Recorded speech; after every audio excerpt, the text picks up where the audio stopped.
آیت الله العظما گلپایگانی، کی دیگه آیت الله گلپایگانی میشه؟ سن آیت الله گلپایگانی 3 سال از امام بزرگتر بود. موقعی که مقام معظم رهبری رهبر شدند آقا 50 سالشون بود، آیت الله گلپایگانی 95 سالشون بود. یعنی آقا حکم نوه آیت الله گلپایگانی رو داشتن. آیت الله گلپایگانی هم بعد از امام بزرگترین مرجع جهان اسلام بودند.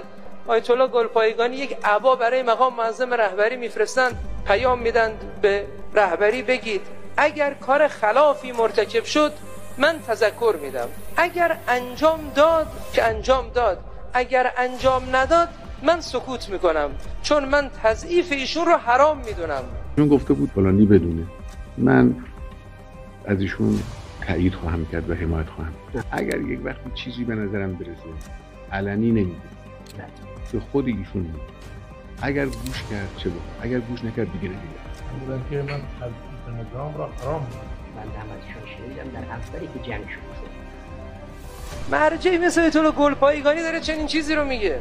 حالا من یک تقی به توقی میخوره راحت هرچی از دهنم در میاد به خودم اجازه میدم بگم.